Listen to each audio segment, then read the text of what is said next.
ዛሬ የኢትዮጵያ ሚዲያ ዘርፍ አንዱ ታላቅ ባለላይ አጥቷል። የኢቢኤስ ቴሌቪዥን መስራችና ዋና ስራ አስፈጻሚ የነበሩት አቶ አማን ፍስሐ ሲሆን ከዚህ ዓለም በሞት መለየታቸው በይፋ ተነግሯል። ይህ መርዶ በብዙዎቻችን ዘንድ ድንጋጤንና መሪር ሐዘንን የፈጠረ ሲሆን እንደ ጣቢያው መግለጫ ከሆነ አቶ አማን ባጋጠማቸው ድንገተኛ ሕመም ምክንያት በሕክምና ሲረዱ ቆይተው ነው በትናንትናው ዕለት ሕይወታቸው ያለፈው። አቶ አማን ፍስሐ ጽዮን በኢትዮጵያ ቴሌቪዥን ስርጭት ታሪክ ውስጥ አንዱ ምዕራፍ የከፈቱ፣ በሚሊዮን የሚቆጠሩ ኢትዮጵያውያን በዓለም ዙሪያ የሚገናኙበትን ድልድይ የገነቡ ታላቅ ሰው ነበሩ። ዛሬ ኢቢኤስ ከ3.4 ሚሊዮን በላይ የዩቲዩብ ተከታዮች እንዲኖሩትና ግንባር ቀደም ሚዲያ ተቋም እንዲሆን የእሳቸው ጥረትና አመራር ትልቁን ድርሻ ይይዛል። አቶ አማን ፍስሐ ጽዮን የግል ሕይወታቸውንና ለኢትዮጵያ ስላበረከቱ ታላቅ ሥራ በጥቂቱ እንመለከታለን። ለወዳጅ ዘመዶቻቸውና ለኢቢኤስ ቤተሰቦች በሙሉ መጽናናትን እንመኛለን። አቶ አማን ፍስሐ ጽዮን የኢቢኤስ ቴሌቪዥን ዋና ስራ አስፈጻሚ ብቻ ሳይሆኑ ለኢትዮጵያ ሚዲያ ኢንዱስትሪ አዲስ ትንፋሽ የሰጡ ባለራዕይ ነበሩ።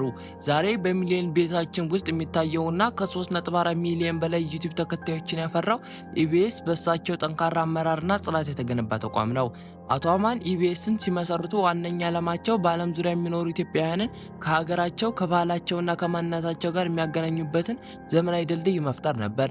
ይህ ራዕይ በስኬት ተከናውኖ ዛሬ ኢቢኤስ በዓለም አቀፍ ደረጃ ግንባር ቀደም የኢትዮጵያውያን መገናኛ ለመሆን በቅቷል።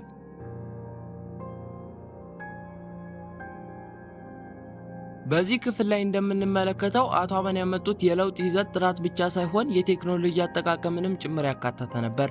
በሳተላይትና በዲጂታል ሚዲያ ወይም ዩቲዩብ ላይ የፈጠሩት ተደራሽነት የኢትዮጵያን ድምፅ ጥበብ ለዓለም እንዲሰማ አድርጓል። አንድ ሰው ህልሙ እንዴት በሚሊዮን ህይወት ላይ ተጽዕኖ ሊፈጥር እንደሚችል አቶ አማን ፍስሐ ጽዮን በተግባር አሳይተውናል።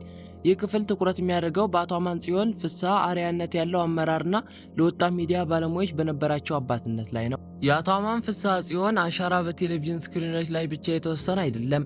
እሳቸው በኢትዮጵያ ሚዲያ ኢንዱስትሪ ውስጥ ትልቅ የለውጥ ማዕበል የፈጠሩ ታላቅ ሰው ነበሩ። በሺዎች ለሚቆጠሩ ወጣቶች የሥራ ዕድል በመፍጠርና በመቶዎች የሚቆጠሩ የሚዲያ ባለሙያዎችን በማፍራት ለሀገራቸው ትልቅ ውለታ ውለዋል። ኢቢኤስ ዛሬ ላይ የደረሰበት የ3.4 ሚሊዮን ዩቲዩብ ተከታይና በዓለም ዙሪያ ያለው ተደራሽነት አቶ አማን ለጥረትና ለፈጠራ የነበራቸው ከፍተኛ ግምት ያሳያል።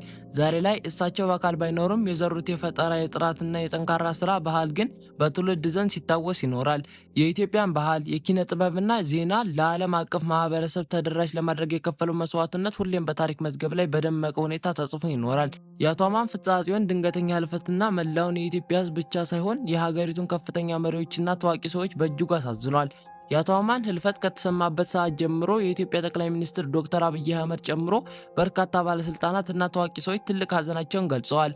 ጠቅላይ ሚኒስትሩ በገለጹት የሀዘን መግለጫ ላይ አቶ አማን በሀገሪቱ ሚዲያ ዘርፍ ውስጥ በግል ባለሀብትነት ገብተው ለፈጠሩት ታላቅ ተቋምና ለሀገራዊ ግንኙነት ላበረከቱት አስተዋጽኦ ምስጋናቸውን አቅርበዋል። ለቤተሰቦቻቸው መጽናናትን ተመኝተዋል። ሌሎች ከፍተኛ ባለስልጣናትም አቶ አማን ሀገራቸውን በስራ ያስጠሩና በሚሊዮን ለሚቆጠሩ ወጣቶች አርአያ የነበሩ ታታሪ ሰው እንደነበሩ መስክረዋል። በጥበቡ ዘርፍ ያሉ ታዋቂ አርቲስቶች፣ ጋዜጠኞችና የኪነ ጥበብ ሰዎች የቤታችንን ምሰሶ ፈረሰ በሚል በከባድ ሀዘን ስሜታቸውን እየገለጹ ይገኛሉ። ይህም አቶ አማን ከስራ ባለቤትነት ባለፈ ለጥበቡና ለባለሙያው የነበራቸውን ትልቅ ቦታ ያሳያል። በመጨረሻም አቶ አማን ፍስሐ ጽዮን ስራዎቻቸው ሕያው ሆነው ለዘላለም ይኖራሉ። በድንገት ህመም ተለይተውናል ቢባልም የተከተሉት ኢቢኤስ ራዕይ ግን ትውልድ ተሻጋሪ ሆኖ ይቀጥላል። ለቤተሰቦቻቸውና ለወዳጅ ዘመዶቻቸው እና ለመላው የኢትዮጵያ ሕዝብ መጽናናትን እንመኛለን። ነፍሳቸው በገነት ያኖርልን።